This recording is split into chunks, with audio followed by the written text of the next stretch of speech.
Alright, all you glorious gamers out there, welcome to the PlayersToo Podcast, the video game podcast for gamers like you, by gamers like you. You can find PlayersToo on all the social media, that is Facebook, Twitter, YouTube, Instagram, the lot. You can also find our written content over at PlayersToo.com, that's PlayerSToo.com. And if you could take 5 seconds to give us 5 stars over on Apple Podcasts or whatever you get your podcasts, that really helps us out. It does a huge amount for the exposure of the show. And while you're over there, if you could leave us a little review as well, again, that just helps us out even more. And thank you so much to anyone that's already done that for us. It genuinely does mean a lot. Alright, and on with the show. My name is Mark Henderson. With me, as always, Mr. Lewis Camley. How's it going, Lewis?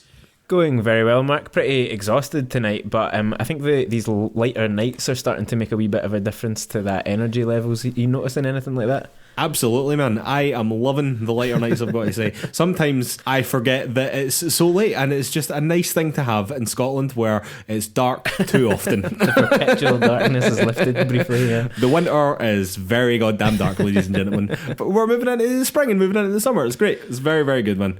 Lewis, what have you been playing this week? Well, speaking of perpetual darkness, Mark, I'm still still journeying through the lands between. Oh my god, segue like a hero, Lewis. That was incredible. You would think I'd set all that up, but I genuinely had not. Yeah, I'm just still playing Elden Ring, Mark. I've been making slow and steady progress. I played it a decent amount this week.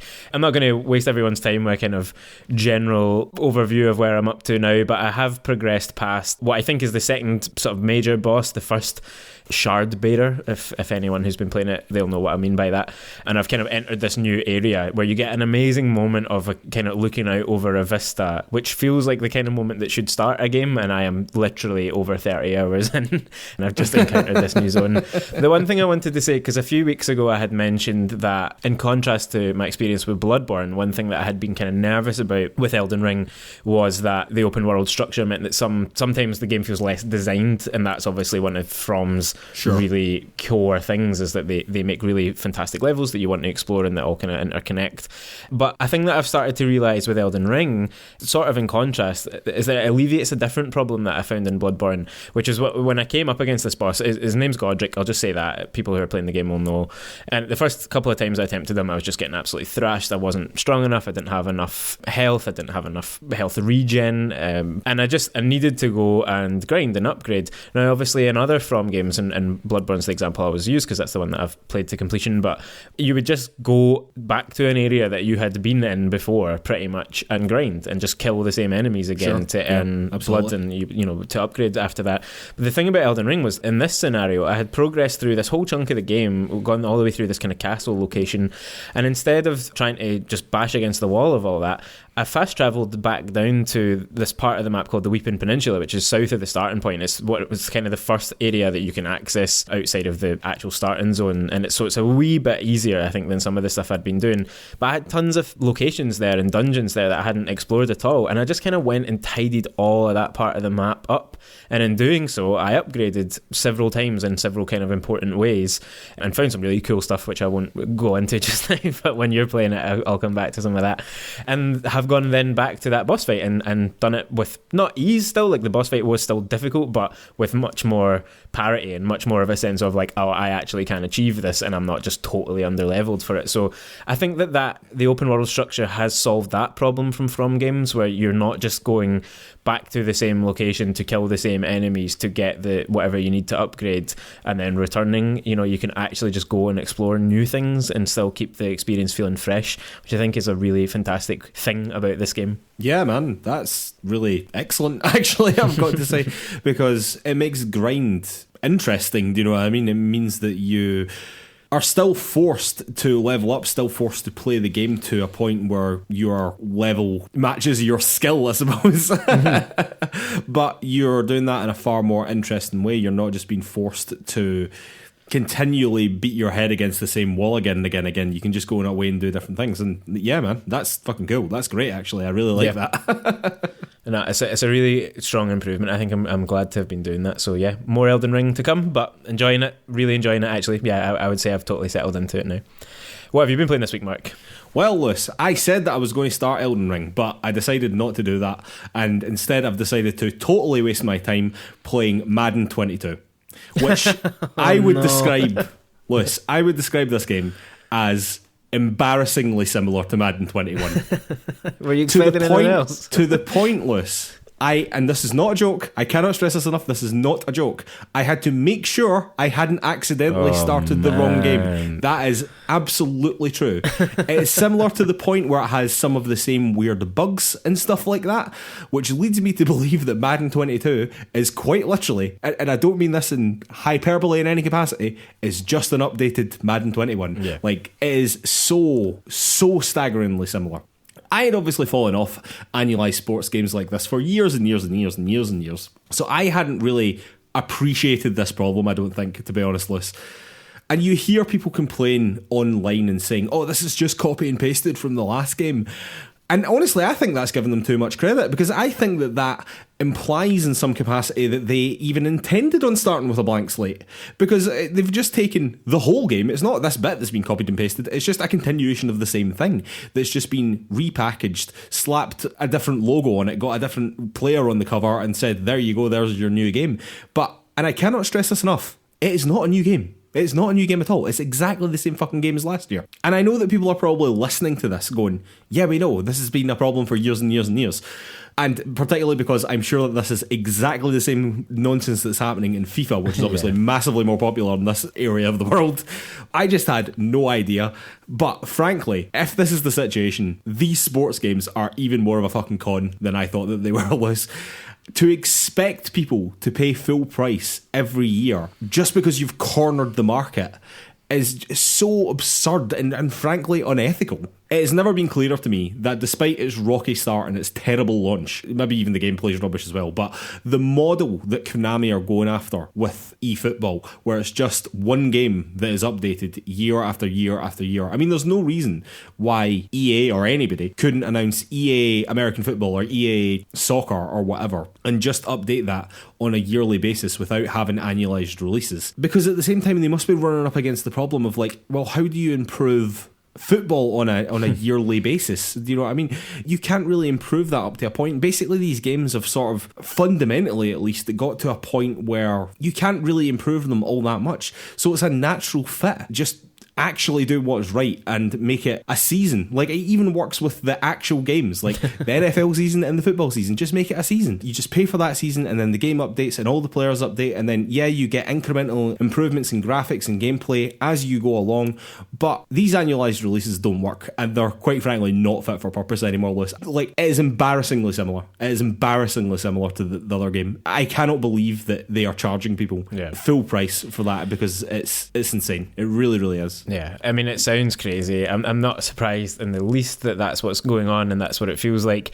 I can only assume that it is simply that they know they can make $50-$60 on every single copy sold, that they do continue with that. Because obviously even like things like FIFA Ultimate Team have shown us that actually EA can make money through these things in completely different ways that don't require. Well, that's true. Release. I have to say as well, Lewis, I've only been playing franchise mode, which is like the career mode or whatever, you know. I've not been playing Ultimate Team. Maybe that is drastically different from year to year somehow. I fucking doubt it. No, I doubt it. I think it's probably even more similar, isn't it? Well, I mean, honestly, Lewis, I could not believe. I was truly, genuinely shocked at just to the scale at which it is so clearly an update of the previous game. It's exactly the same thing. In so many ways, it is nearly identical. Like, even down to the UI, it's unbelievable. It really is absolutely unbelievable. So I'm going to take it you won't be playing this any further. Well, Lewis, actually, I'm about to win the Super Bowl for the second time, so I will be finishing that season, and then we'll be moving on to Elden Ring. They've got you. It's annoying because it's the only one you can play, right? It's the only one that you can play. But seriously, it has been a frustrating experience in a lot of ways, and it was supposed to be relaxing, and it's just annoyed me, to be honest. So I'm going to call it a day at that and move on to Elden Ring, which I'm very, very excited about. I'm re-energized to play a truly great game, which I'm sure Elden Ring will be. Alright, Lewis, I think it's time for the news. Alright, Lewis, news item number 1. It has been announced that Amy Hennig is getting another chance to make a Star Wars game. For those that don't know, Amy Hennig worked on the Legacy of Kain series back in the day at Crystal Dynamics, before then going on to really make her name at Naughty Dog, working on the Uncharted series. She then went on to work at Visceral Games under EA, which was her first attempt to make a Star Wars game, codenamed Project Ragtag, along with the likes of Jade Raymond. The general concept being that it would be Uncharted but Star Wars. And I don't want that to sound as if that was a bad idea. That's a fucking fantastic idea, and many, many, many people were excited for that game at the time. After EA unceremoniously shut down Visceral in 2017, Hennig left and was dicking around with VR for a while, but then it was announced that she was going to Skydance to start a new gaming division called Skydance New Media in 2019. Since then, Skydance have announced that they are working on a Marvel action-adventure game, and now we have the news that they are also working on a Star Wars action-adventure game as well. So it seems as though the relationship with Disney is pretty goodless. As part of the Star Wars announcement, it was said that the project would be a richly cinematic action-adventure game featuring an original story, which is exactly what I want from Amy Hennig. Lewis, that sounded fantastic when I read those words, I have to say. But Lewis, it does mean that we have the Star Wars Jedi Fallen Order sequel coming from Respawn, apparently a Star Wars FPS game coming from Respawn as well. We have Star Wars Eclipse coming from Quantic Dream. We have the KOTOR remake coming from Aspyr Media. We have a story-driven open world game coming from Ubisoft Massive. And now we have this action-adventure Star Wars game coming from Skydance New Media, which, with all the will in the world, Lewis, is quite a lot of games.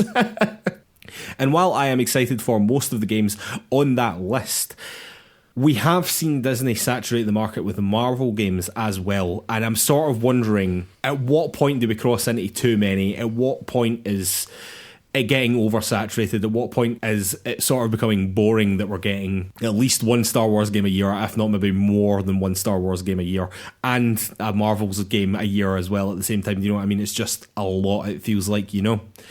Lewis, what are your thoughts first on Amy Hennig's new Star Wars game, which, if you say anything other than it's amazing, you are entirely wrong, but also like on this problem of saturation, which I just don't think that Disney care about, to be honest, as long as people are buying their games. Yeah, well, to start with Amy Hennig, it is great for her. It's great for her studio to get that boost, you know, that backing from Disney to say, not only do we trust you to be making a Marvel game, but we want you making a Star Wars game. You know, they're absolutely key and core franchises for Disney. They're some of the biggest, obviously, IPs in media, generally speaking, not just in video games, and so that's fantastic for her. And yeah, if anyone has followed the story of Ragtag back in the day, a lot of development ups and downs in that project, but it sounded ultimately like it was going to be a really good game, a really interesting project that Amy Hennig just never got off the ground. Interesting that you mentioned Jade Raymond there, because the two of them have quite a similar trajectory in a way that they've not actually delivered many games despite their reputations in the last sort of decade or so, and it would be great to see Amy Hennig finally deliver on some of the promise that we've seen. But yeah, I'm not like jumping with joy about this, because I do think that there's basically too many Star Wars games. I mean, you listed them there. There's actually a third game from Respawn and EA that's a strategy or a tactics game. Oh, you're right. There's made with Bit Reactor, I believe. There's other mobile games and all that kind of stuff. There's even Star Wars content coming to Kingdom Hearts, it seems like, from the news story last week. And so, yeah, very possibly. You know, it's just kind of a bit too much to me, and this has been the problem with Star Wars media generally since the kind of Disney sale and the reboot of the franchise, is that they've tried to do too much, and they've kind of killed a lot of the enthusiasm quite quickly in this cinematic sense, you know, other than a couple of standout successes like The Mandalorian on TV. But I worry that people are just going to get sick of this again, if all of these games are great, that's one thing, but there's only so many ways that I feel Disney will actually allow these creative talents to take their IP in, and that is my concern. Basically, I look at Amy Hennig and I go, you know, she was a big part of the success of Legacy of Kain games, and she, you know, helped create Uncharted in the way that it is now, one of PlayStation's kind of biggest franchises of the last decade, and she's now getting kind of locked into the Disney machine, and I'm a little disappointed in that. But that is not to say that, you know, this game, I'm sure when we start seeing trailers for it, I'll be excited. I'm sure even the Marvel game she's doing, I'll be excited for. But yeah, I don't know, it leaves me a little bit cold. It feels like old Mickey Mouse has got his hands everywhere at the moment, in cinema and TV and now in games. Well, while I think that is very true, to be honest with you, I can't help but be excited about this, man. I really can't. I think that the story around Project Ragtag and what Amy Hennig and Jade Raymond and that whole studio were doing was so cool and sounded great and had a great buzz around it, and for it just to be like killed dead was horrible. And like, even for her personally, you must think, how often am I going to get the opportunity to make a Star Wars game? She probably thought that was a once in a lifetime thing, and now it's come round again. Yeah. It's just a great story. Everyone and their dog gets to make a Star Wars game now, it seems. Well, apparently, yeah, but that definitely wasn't the case back in the day. Again, I just can't help but be happy about this situation, do you know what I mean? And I really, really hope that the game is good, because an Uncharted style Star Wars games is speaking to me as great. Like, I can't help but think that that must be good. And with someone like Amy Hennig steering the ship, I mean, it's got to be good, right? Surely, Liz. All right, Liz, news item number 2. It has been reported by Business Insider that Microsoft are exploring integrating in-game ads into free-to-play games. Now, just to jump in right here, literally as I was writing the notes for this, Business Insider also reported that Sony are looking into doing exactly the same thing. So everything that I'm about to say about Microsoft here can almost certainly be applied to Sony as well. But I haven't been able to read the Business Insider article about Sony because it's behind a paywall, and no one else has written about it because it's that new. Like, I don't even know if any articles outside of Business Insider have even mentioned this yet, but we will link to something over in the show notes at PlayersToo.com that everyone can read, and there's no paywalls in the way when someone writes about it.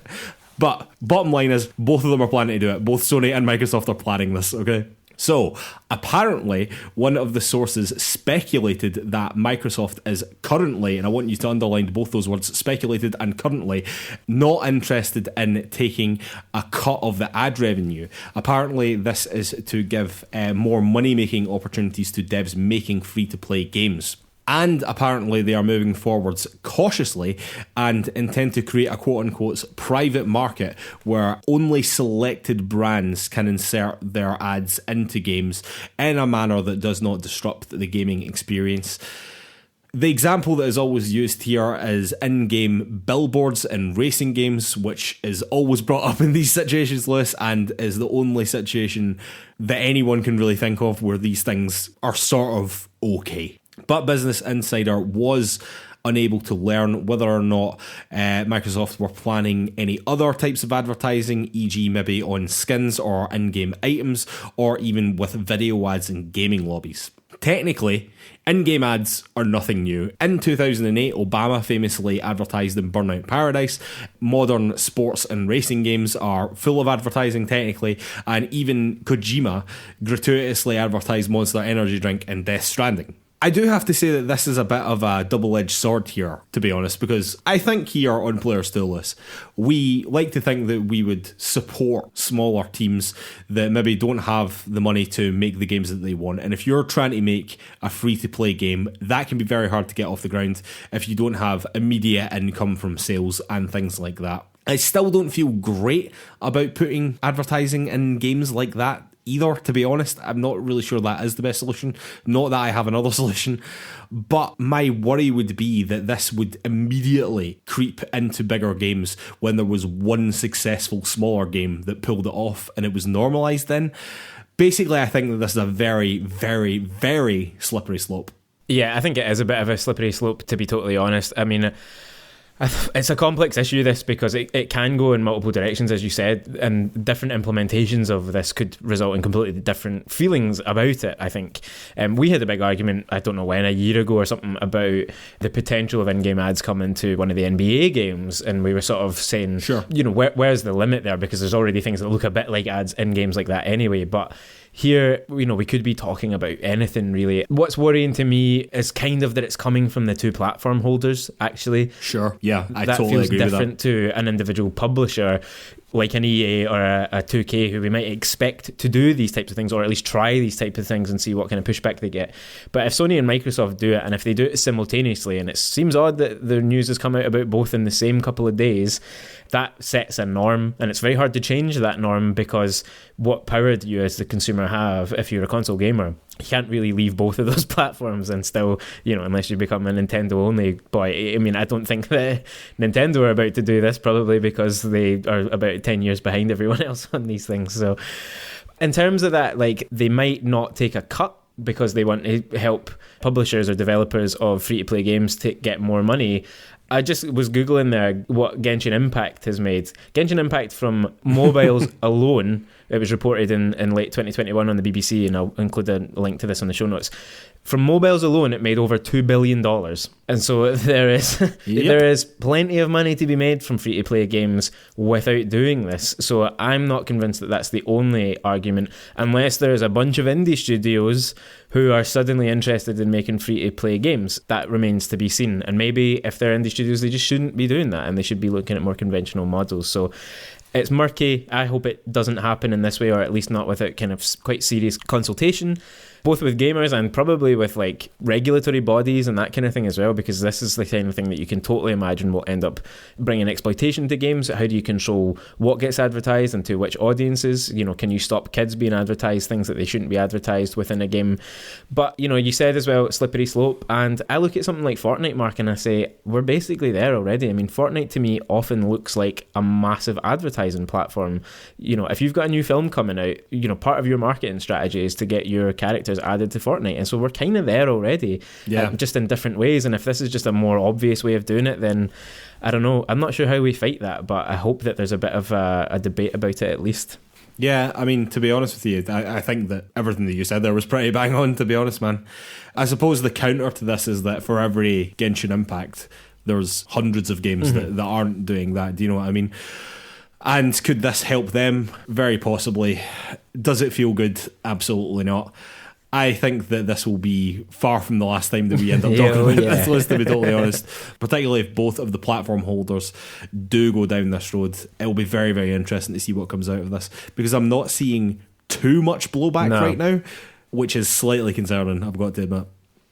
Alright, list news item number 3. There was a whole ruckus online list when PlayStation updated their PlayStation Studios banner to replace Concrete Genie with Death Stranding. And obviously, immediately, this sparked rumours that Kojima Productions were going to be acquired by Sony. This is obviously off the back of seemingly endless rumours that Sony are on the cusp of acquiring a studio very soon.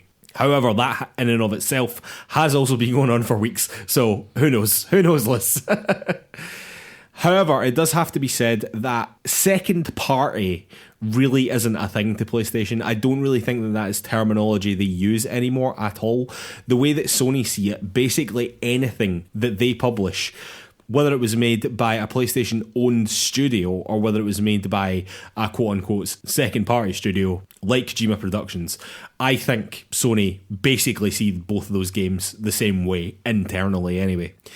It does have to be added that the timing does seem a little bit strange, in that just a few weeks ago Kojima had announced that his studio would be moving out of Tokyo for the first time to an unspecified location for unspecified reasons. But could all that be a coincidence? Yes, of course it could. Of course it could. Kojima himself has also come out and said that Kojima Productions will remain independent. But Kojima says a lot of things, Lewis, is the problem. And Bluepoint, when it was leaked as well with that ridiculous tweet that basically made it obvious that Bluepoint were about to be acquired by Sony as well, they used very similar language to what Kojima is using right now. However, Jeff Grubb, who is one of the people that is claiming PlayStation are on the cusp of this major acquisition, also claimed last July that Microsoft and Kojima had signed a quote-unquote letter of intent to make a game together, which he claims is still on as of a couple of weeks ago. Jeff Grubb has also said, with the information he has regarding the PlayStation acquisition, that this acquisition will be bigger than Kojima Productions, and the main rumours seem to be that it's going to be someone big and someone Japanese. Namely, it's either going to be FromSoft, Capcom, Sega, or Square Enix, all of which to me are various levels of unbelievable, to be honest. But Lewis, what do you make of all this? What do you make of the Kojima stuff? What do you make of this potential Sony acquisition? Okay, just another week, another series of bizarre rumours around old Mr. Kojima. It's the video games industry, man. It's always something. It's always said something. to you when this news broke, it's actually going to be that Sony have bought Blue Box, and this is how we're going to find out what abandoned really is. I don't know what to make of this, to be honest. It does seem odd to me that PlayStation would have changed this banner and added Death Stranding at this point. The game's been out for ages. It doesn't even coincide with the PC release, which might have made sense. But also, as you say, it is a PlayStation Studios game, technically speaking, even though it doesn't necessarily feel like that. So I can't see why they'd have done it now, but I also can't see why they would have done it if they weren't also about to actually announce something. So it feels like a little bit of a storm in a teacup. I feel like Kojima's denial or clarification, I suppose it was, should put this to bed. But yeah, there's so many rumours around Sony just now. You have to take notice of kind of everything that they're doing, and any, you know, they've got previous of leaking stuff of themselves that they weren't supposed to, like the Well, the thing with that is, the thing with the Blue Point tweet is that tweet was pulled down immediately. Yeah. So far as I'm aware, this banner is still up. I checked still before there. You know, it was deliberate. It's still there. So it is obviously deliberate. In some ways, I hope this isn't true, because I want Kojima to stay independent, and the only reason I would want this to have happened is to stop Xbox from buying Kojima Productions. And that's not just because I'm a quote-unquote Sony fanboy. It's just that I love those games and I'm not playing on Xbox just now. You know, I don't want him to be limited to any one platform, really. But yeah, it sounds like it's going to be a bigger thing than that. I can't really see why they would buy him now and not before Death Stranding, same as they've bought up other studios recently before they've kind of really made major successes for PlayStation. In terms of the options on the table, I mean, I would be interested to hear if it was From Software. It sounds like they've got quite a complex structure behind them, like business structure, so it seems like that might be unlikely. Capcom would be fascinating, because that feels like a really significant player. You know, they are making, you know, massive amounts of money on their current projects. You know, I mean, they've had a massive resurgence in the last 5 years, so Sony buying them would feel, to me, close to an equivalent to the Bethesda deal. But I don't know, I kind of don't want any of this to happen, because we don't want to see industry consolidation keep happening, but it is going to. Well, it does certainly look that way. For me, I think still that Sega make the most sense, really. I mean, on the Atlas side of Sega, they do a hell of a lot of business with Sony. In fact, I think Atlas have only made, I think it was 5 Xbox games ever, including one that's not out yet. So every single Atlas game has either come out for Nintendo or PlayStation or both. However, we do know that on the Sega side, particularly in the Yakuza series, they've had a better relationship with Xbox more recently. However, with the Bethesda thing before, then there was the whole exclusivity with Ghostwire and Deathloop, so it looks as if they were in with Sony and then they just got bought by Microsoft. So does any of that make any difference? Well, some of that's just money. It's all right? Just it's impossible to tell, is what we're saying. Honestly, I think that this announcement has been imminent for a long time. Like, it feels as though there's no smoke without fire with this. So to be honest with you, if this is announced tomorrow or as we were recording this, it wouldn't surprise me in the slightest. But yeah, you mean an acquisition, not the Kojima acquisition? Oh, an acquisition, to be clear. Yeah, I personally don't think it will be Kojima. I'm not saying that Sony wouldn't be interested in buying Kojima at some point. I don't think that what we're waiting on now is that, if that makes sense. Alright, let's news item number 4. It has been claimed that Breath of the Wild 2 might be too big or require too much power to run on the current Switch hardware. I'm going to say this right now. I thought that this news item was pretty bollocks until I started looking into it, and it turned out to be a little bit more interesting than I thought it was going to be, I have to admit. According to the guys at Digital Foundry, who I think are absolutely great and know way, way, way more about the technical side of gaming than I will ever know and will ever care to know this, they seem to suggest that the latest Breath of the Wild 2 trailer looks too good to run on the current Switch, basically, suggesting that it could point to new Switch hardware like the fabled Switch Pro. Now, you might be thinking, well, Nintendo could have just tarted up that trailer a bit, you know what I mean? Like, they could have just made the trailer look better. And you are technically correct, they definitely could have done that. And that is something that definitely happens across the video games industry. However, Nintendo never do that. They never ever do that. Could they change that policy on an important flagship game like this? Yes, absolutely they could. But it's not how they go about advertising their games. They do not generally make their trailers look better than the actual game. It does tend to be things pulled directly from the game engine itself and directly from the game, more than likely. And to be clear, what the guys at Digital Foundry are saying when they're talking about how good it looks, what these guys mean is not just visually. Like, what they're talking about is how the volumetric clouds look and are rendered, the pixel count, the draw distance. Specifically, they were talking about the perfect anti-aliasing that is in this trailer, which is something that apparently current gen consoles struggle with. The Series X and the PS5 struggle with that. Alex Battaglia from Digital Foundry specifically questioned whether the clouds in the trailer could run on Switch at all. So the speculation now is whether what we are actually seeing in that trailer is actually a cross-gen game for the Switch going into the Switch 2? Like, who knows? Because one, I sort of trust what these guys are saying, and two, the game does look substantially better. You do have to remember that Breath of the Wild, the original Breath of the Wild, was a cross-gen game between the Wii U and the Switch as well. So you would expect there to be a significant upgrade from that. But still, the game looks, well, I would argue it looks absolutely fantastic in the current trailer, you know. To be 100% clear, though, there is a 0% chance that this game doesn't come out on the current Switch hardware. There are over 100 million Switches in the wild right now.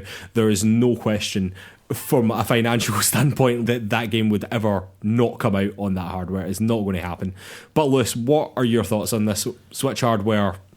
Where are you at? I just don't think I can do it again, Mark, to be honest. You know, the will they, won't they, does the Switch Pro really exist? Is it a Switch 2? I mean, it could go in any direction. I find this report a little odd because I can't help but think the most likely thing, you know, Occam's razor and all that, is that it's going to just be that it's PC footage and they just happen to have published that. And fair enough, it might not be what Nintendo usually do, but I can't imagine they have a hard and fast policy about that. They obviously want to show this game off in the best possible light because that will sell not only games but hardware, right? So I think that that's what's going on here, and this is just part of the churn of rumours that seem to surround the potential next steps for the Switch. But as you say, I mean, it fucking better come out on this device because the numbers are there. They've been talking about it for years. It will. Because if they're saying that it actually couldn't run or it would really struggle to run, it crossed my mind that it could be one of these games that Nintendo allows you to stream on the current hardware but you can't play natively. Wow. And I don't love that idea either. I mean, it remains to be seen. I would rather that they were over-egging the visuals on trailers by using PC footage and the game actually looked worse than that and it would play on the native Switch than we all had to upgrade hardware or we had to get some weird halfway house thing going on. But hopefully we get the best of both worlds and it looks fucking incredible and we get to play it on our ancient old Switches.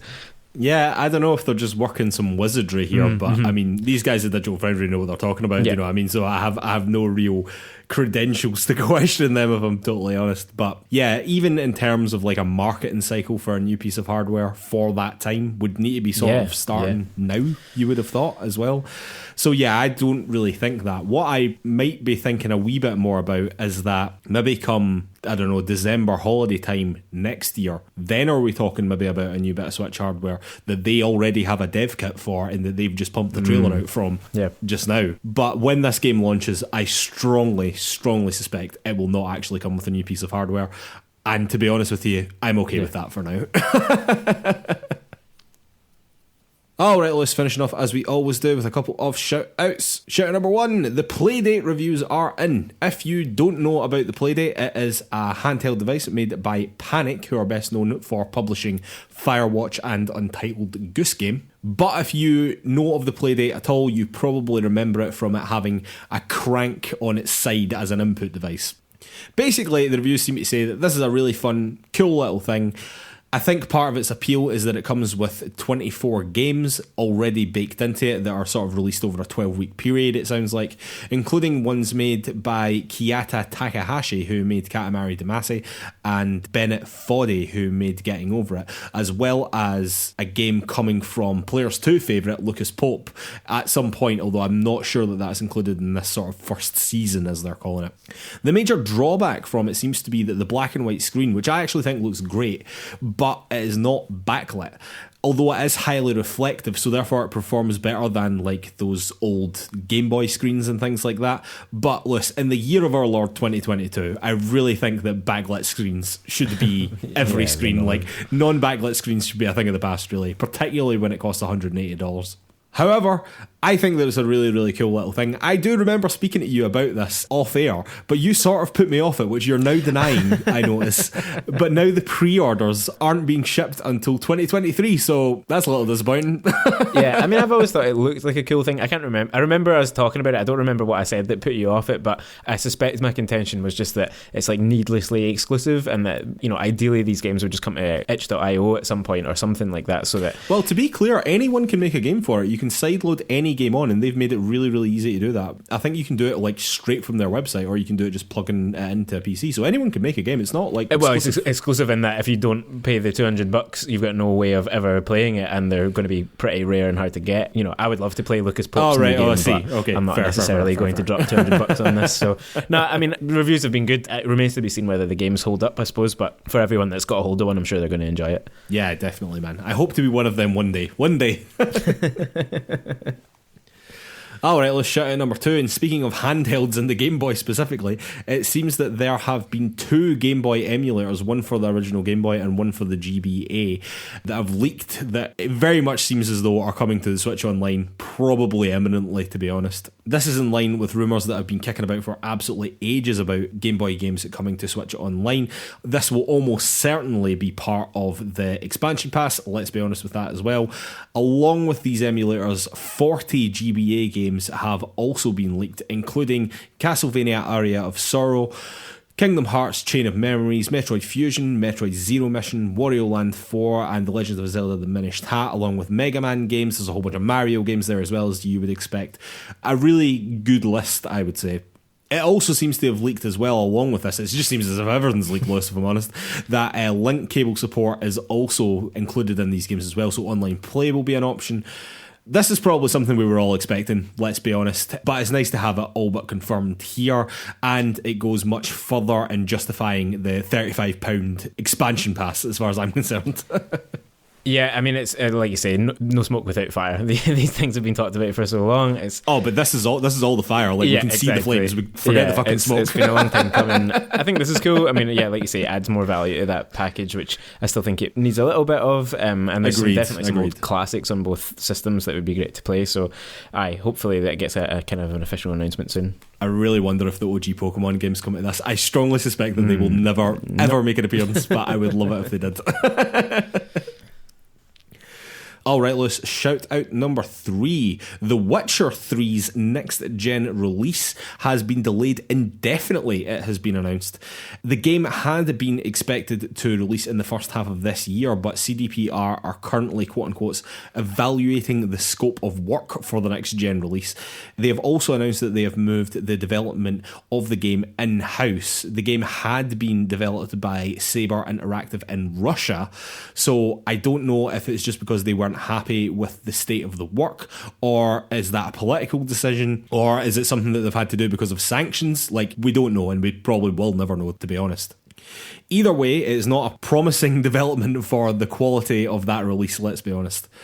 It has also been announced this week that Cyberpunk have sold over 18 million units, which sounds like a lot, and let's be honest, that is a lot, but considering 14 million of them came at launch, that means they have only sold 4 million since, which for a game like that, third party, huge release, massive marketing, I'm not really sure that is a very good number, to be honest with you. To give you an idea, Red Dead Redemption 2, which was also an absolutely huge, enormously hyped game, massive third-party release, has now sold over 43 million. Even The Witcher 3, it was announced at the same time, has sold over 40 million.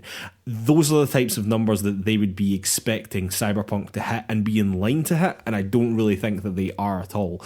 Unfortunately, it seems as though the bugs and the terrible launch and all that have totally killed the tale of this game, and although they still seem to be planning at least one DLC release, including additional story, I think they would struggle to bring back people to the game. I really, really do, Lewis.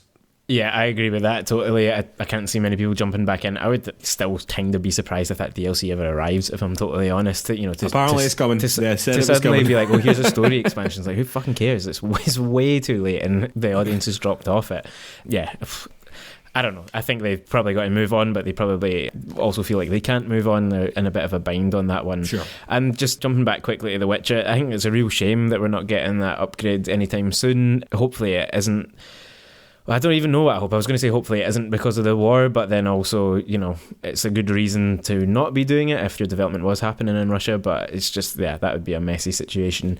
Yeah, you need to play The Witcher 3 at some point, and a PS5 upgrade was definitely the time. This was going to be my excuse to do it, and unfortunately it's been delayed. Look, it was supposed to be coming the first half of this year. I'm not expecting this indefinite delay to be any more than a year, to be honest with you. Still wouldn't be surprised if it was out by the end of this year, if not early next year, but yeah, not a great development, Lewis. No. Alright, and final shout out number 4. Sonic Origins has been announced. This is a remaster of Sonic 1, Sonic 2, Sonic & Knuckles and Sonic CD, which I would argue quite strongly that is all the Sonic you need to concern yourself with playing, Lewis. It also includes new achievements, collectibles, animated shorts and game modes. However, there does seem to have sparked a little bit of controversy here, because it does seem as though a ridiculous amount of stuff is basically behind a DLC paywall, totally needlessly, including, for example, mirror mode and hard missions, which are extra, but also includes character animations in the main menus, camera controls over the main menu islands, character animations during Music Island, and additional music tracks. All of which I would argue is something that no one should be expected to pay extra for, Lewis. But I am glad that they are doing something with these old classic games. But man, that DLC stuff is some bullshit, Lewis. It totally is. It's a completely ridiculous setup, a ridiculous announcement, frankly. I mean, like you said, these are the only Sonic games you need to concern yourself with, if even, quite frankly. I mean, I've never been a big Sonic guy. Nah, man, some of these Sonic are good, 1 and 2, No, the first two were great. First two were great, man. I mean, how many times are they going to kind of package up the same stuff? Anyway, that's a whole other conversation for another time. I just wanted to... It's a remaster. Stop putting it down. I wanted to just draw attention to a point that VGC's Chris Scullion made on Twitter, which was basically to point out, I'll put these tweets into the show notes on PlayersToo.com, but the difference between the base game and the full package with all the DLC amounts to $5, and in fact, in the Great British Pound, it's $3.99 of difference. And to have gone through the slaughtering they've been getting online today for this announcement, over £4, $5, why didn't they just call this game a $45 game, or just take their losses on the completely absurd shit like putting menu music and stuff behind this paper? It's completely, it's one of the weirdest things I've ever seen, and we've seen some pretty bizarre digital deluxe setups in the past. Bizarre thing for them to have done. It really is. I mean, I couldn't have agreed more. I don't know why you wouldn't have just combined all of this and, as you said, just put the price up a little and just been like, yeah, there's all of it. Because if this game was like, as you said, $45, like, would anyone really have questioned that too much? No. I mean, these games are old, but for these remasters, I think it's pretty much the going If you were going to pay rate, $40, you would have paid $45, basically. Exactly. Absolutely insane. Really, really insane. All right, Liz, I think with that, it's time for a beer, and then we'll be back for Topic of the Week. And we are back for Topic of the Week. Topic of the Week this week is the future of open world games, Liz. It is indeed, yeah. So we've recently seen the release of, and actually been playing ourselves, some pretty groundbreaking, some pretty important, potentially, open world games, namely Elden Ring and Horizon Forbidden West for us. Just with the news about Breath of the Wild 2 this week coming out, I just thought it was a good time for us to kind of get into a discussion about open world games, that genre, if it even is a genre, sort of where it's going and how it's developed over time and sort of what excites us about it. I think historically speaking, I think of open world games and their development as kind of coming through two lanes. The sort of GTA style sandbox game. I mean, I really think GTA 3 sort of invented a lot of this and everything has built on it really there. did. And then on top of that, the sort of particularly early Assassin's Creed games and that style of like map uncovering, heavy icon discovery. I don't really know, bloat, exactly. Like we would both just describe that as bloat. But yeah, those open world games which were more about like unlock a tower or whatever to see the area and then go and find all the collectibles and do all the side missions and blah blah blah. Open world games have never been that simplistic, but I think as a general principle of their development, like that sort of holds. And yeah, so Breath of the Wild, I think, was completely revolutionary, although like we could get into a debate about like what actual influences we've seen taken from that game up till now and how its formula has been used.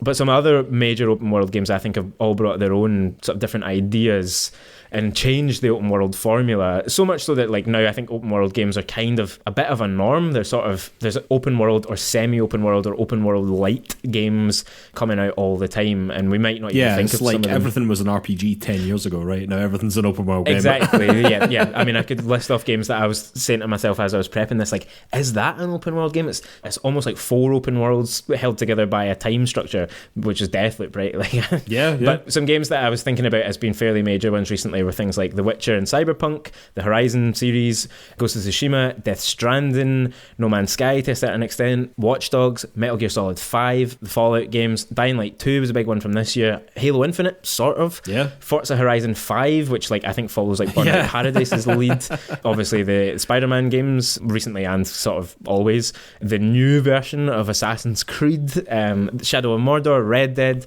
There's quite a lot there, and that's just in fairly recent years, and I think they all bring different things to this package.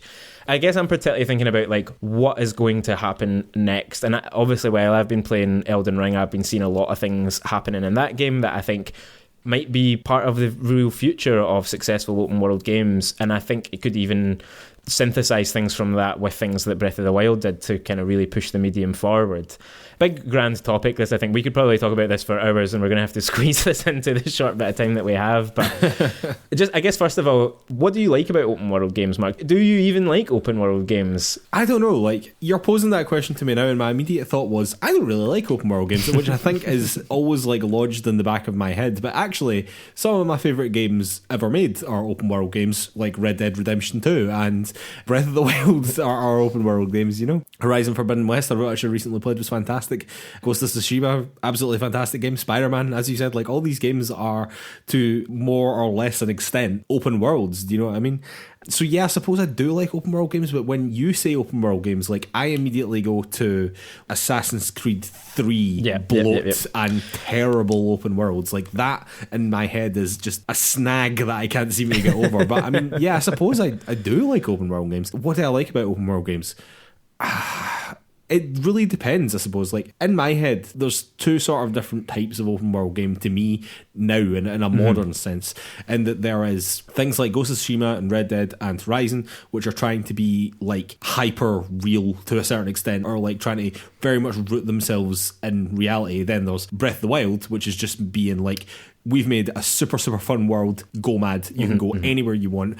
See that big mountain over there? You can climb that, no problem at all. So there's those 2 types of open world games. I suppose, actually, because I don't really think anything has done Breath of the Wild quite as good as Breath of the Wild. No. Like most of mine is more being rooted in that realistic world. Like Red Dead Redemption 2, I think, is probably the pillar here, the real one to hold up and be like, yeah, that's how you do that type of open world game, do you know what I mean? But at the same time, like the intense development that must go into that to create a world that is so real and so alive at the same time, do you know what I mean? I'm not really sure that the payoff is actually better than Breath of the Wild, do you know what I mean? So I don't really know. I suppose I'm not really answering this question very well, but I think I'd suppose I like a world that is very alive in that way. Like I don't even really mean true to reality by that, but just like there's a lot of stuff happening. Yeah. Even, for example, in Horizon Forbidden West, there was always like squirrels running around, or an animal or something, or birds flying, or like the world was just in motion constantly. It was never a static image that you were looking at, do you know what I mean? I like that, but at the same time, in reality, the freedom of Breath of the Wild is what makes Breath of the Wild so important, because it was just boundless. Anything you wanted to do, you could do it. End of story. I do think that thing, particularly with Red Dead 2, that it felt like a real living space. When you turned your console off, it was still going. You know, that's the feeling that you got from it. I really hope that, I mean, obviously, like you say, the development budget for that and the time and the effort that Rockstar put into that game is kind of surpasses what more or less any other team could possibly do. But that would be something that I would love to see taken forward in games like this. You know, that sense of a living, breathing environment that you happen to be in, rather than what happens with most video games where like this whole thing wouldn't be fucking happening if not for you being there, kind of thing. Yeah, I mean, Red Dead was really good at that. I would totally agree. It felt like the world was happening to you, not that you were happening to the world, sort of thing. You know. I guess one of the kind of key distinctions I find with modern open world games is that sort of tension, an interesting tension between player choice, which obviously is kind of the promise of open world games. You go and do whatever you want, essentially, from the get-go, versus the designer's intent and the ability for them to kind of shape your experience a bit. Because I think like the former, like player choice, can create complete wonder and add new dimensions to like video game storytelling. I think, you know, when we've been playing Breath of the Wild and games like that, you know, you text back and forward with your pals going, oh, I just went here and this thing happened and that was crazy. Yeah. Some other things happening with Elden Ring right now. Exactly. I mean, I think Elden Ring's kind of the perfect example of where these two things meet, where because the designer's intent side of things is that's really how games flow, and that's what helps you create real investment in your game and function in systems that don't feel kind of pointless or bloated or whatever, is when a game leads you in certain directions. And I think what Elden Ring is doing, from my experience so far, is getting that balance kind of right, where there are moments of complete freedom and then there are moments that feel a lot more like a traditional FromSoft game, where you have to do certain things, you have to push through certain challenges in order to progress and find better stuff or just the next part of the story or whatever. And I take you back to an ancient example of the open world game, Mark, that we both played together, which was Just Cause. That always stands out to my head because it felt like this big open environment, this total sandbox where literally you kind of do anything, go anywhere. And it was horrible, really. It was a kind of empty, boring place to be, and it felt like completely undesigned in that way. It was like you could just press a button that was like insert mountains, rocks and trees at random, and then on you go. The same village was in the game, copy-pasted 1,000 times. This was the original Just Cause game that, if you weren't around at the time or you weren't invested in video games at the time, the big selling point of that is that it was like, it's like GTA, whatever the GTA that was out at that time, but times 10. It's like 10 times bigger than GTA or whatever like that. But the thing is that GTA was the size that it was, and again had what felt like, at least at the time, a living, breathing world that was just happening to you. Do you know what I mean? That it was just this place that existed and you just happened to be in it for this moment in time, whereas it felt as though someone had copied and pasted the vast majority of Just Cause's map over and over and over again. It was just boring, man. It was just a boring fucking game. Yeah, it totally was. And I think, you know, that's hopefully where open world games are going to go in the future, is to move away a wee bit from that just clearing out, because, you know, Ghost of Tsushima is a game that I really enjoyed, but I do remember feeling quite frustrated and almost kind of laughing at the game at certain points by going like, this is just kind of go from encampment to encampment or kind of castle to castle and kill everything and then just move to the next one. And there wasn't any, you know, it had a great story, don't get me wrong, it had plenty else going for it, and I'm really simplifying it there, but I don't know, I think that there has to be something more than that, and there has to be some more kind of very carefully put together sections within games like that pull the player through and tell story and tell character development and gameplay development in slightly more interesting ways. You said before we started here, Mark, that you weren't kind of sure how Horizon fitted into this narrative. Does Horizon have anything to teach us about the future of open world games, do you think? Interesting. I think Horizon will probably be one of the last bastions of the sort of old formula. Is how I feel about it. Not dissimilar to what you were just saying about Ghost of Tsushima, to be honest with you. Like, it's that same formula. It's the open world formula. Not dissimilar to Red Dead Redemption 2, to be completely honest. Executed extremely well. That's what it is. It's a tried and tested formula, executed very well. Is it revolutionary in any capacity? Really? No. I mean, I think that the things that was most interesting about this game was how it brought a verticality to it. Like, you could literally fly in the game, which is pretty cool. But, I mean, other than that, the stuff that was brought to the game that was interesting, specifically the glider, which also comes with the verticality, was borrowed from Breath of the Wild. Do you know what I mean? The reason why Ghost of Tsushima's open world was sort of a bit more interesting, I thought, was because they were trying to reduce what was on the map. We're trying to make exploration a bit more naturalistic, like Breath of the Wild. But whereas it feels as though Elden Ring is taking a step beyond that, do you know what I mean? It's sort of saying, we've seen what Breath of the Wild's done, we've seen how this has moved open world forward, but we are going to do our own thing in this world, and as you said, we're going to have designed areas, real designed areas, not just a dungeon or a shrine, real designed areas of this game that you have to navigate to push forward, as well as having a lot of the open world, a lot of this living world around it, which I think is what's really making people fall in love with that game and why it's getting the accolades that it is, you know, which is why I'm excited about it, of course. I think that's it. Like, that comparison between Elden Ring and Breath of the Wild, and thinking about Breath of the Wild 2, I think is really fascinating, and actually I find really exciting, because, you know, you haven't played Elden Ring yet, and obviously some of those dungeons they're copy and paste, they have the same layout each time, and it might just be different enemies or different, you know, a different number of enemies that are within them. But imagine Breath of the Wild, but where every shrine is actually more like the divine beasts, and every divine beast, there's 20 of them, and they're all about 8 times the size, and they're as intricate as your favourite levels from Bloodborne. You know, that's kind of what Elden Ring is starting to feel like. That's why it's exciting, man. Yeah. That is changing the game, so to speak. Yeah. Pun intended, as always is. But genuinely joking aside, that is genuinely what excites me about that game, you know? Yeah, and I think that if Breath of the Wild 2, and I'm not saying that it will have this, or even that it needs to have this, but if it had that kind of twist to it, where actually its designed areas were more than just puzzles, and were actually kind of whole sections of the game that you had to kind of navigate through, and more like traditional, you know, when I was playing Skyward Sword, it had some really fantastic dungeon designs that lasted quite a bit of time, in a way that the shrines in Breath of the Wild, they were kind of one and done, would maybe take you 20 minutes to work your way through, you know. Sure, if even, yeah. There's something within that. And I think the other thing, going back to that naturalistic navigation that you were talking about, which is that is what people think of when they talk about Breath of the Wild, right? It's that there's nothing on the map, and you kind of have to make your own adventure within that.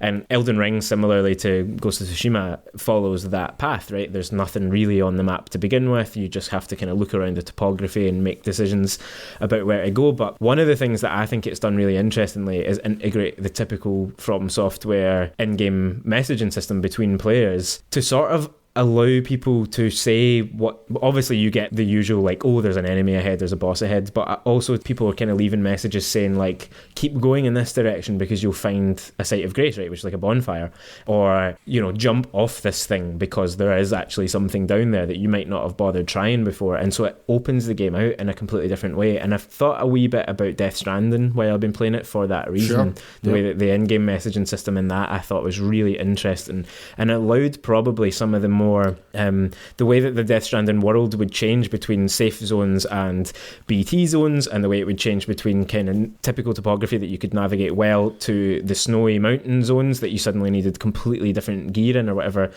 Having the ability for players to interact with one another across the internet essentially kind of allows the navigation and the exploration to change a bit, I think, because the game doesn't have to tell you what to do. The player base can, the internet can, essentially. And I think that could be a really exciting way for this kind of thing to go, and to help people get over that paralysis that they might find when they, you know, first emerge on the plateau in Breath of the Wild, you know?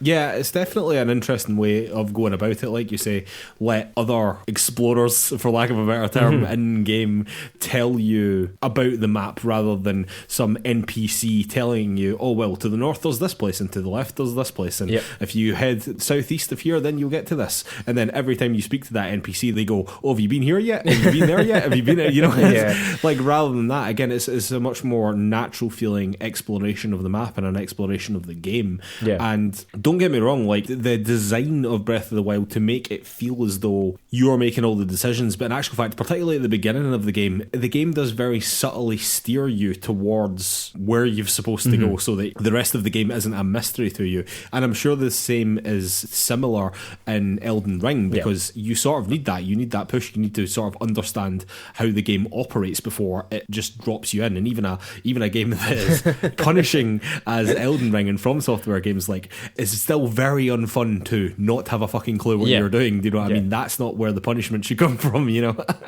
No, but I agree, man. Like, I think things like that, wee innovations like that, are really cool. I think that the implementation and the FromSoft games, leaving wee notes here and there, is really interesting. Similarly with the way Death Stranding dealt with that is really interesting. I would say that I've yet to feel as though someone's like really nailed that. I would have to say. But I mean, definitely an interesting concept. And I think that open world games are just becoming more and more and more, and as quite frankly the technology keeps up with it, you know what I mean, and we can make truly incredible digital worlds now, but it's going to become more and more important to feel as though you're discovering the world and you're not being told what is in it, you know. It's about that natural feeling and the discovery of it, you know. Alright, ladies and gentlemen, I think we will have to call it a day there. I'd like to remind everyone that you can find PlayersToo on all the social media, that is Facebook, Twitter, YouTube, Instagram, the lot. You can also find our written content over at PlayersToo.com. That's PLAYERSTOO.com. And if you could take 5 seconds to give us 5 stars over on Apple Podcasts or wherever you get your podcasts, that really, really, really helps us out. It does a huge amount for the exposure of the show. And while you're over there, if you could leave us a little review as well, again, that just helps us out even more. And thank you so much to anyone that's already done that for us. It genuinely does mean a lot. And you would be an absolute legend to us. I'd like to remind everyone that our play-along game is the Artful Escape, which I definitely should have been playing instead of Madden 22, Lewis, I have to say. But here we are, still not played it, but definitely downloaded on Games Pass. I can confirm that it is still on Games Pass. No excuse not to play along if you have an Xbox and you have Games Pass. Great looking little game. Still really looking forward to playing it, Lewis, I have to say. Yeah, definitely. I'm still waiting to feel like I need that break from Elden Ring to get started with it, but I'm going to probably be playing it this week, yeah. Glad it's keeping you drawn in, though. That's cool. All right, ladies and gentlemen, we will see you next week. Thanks.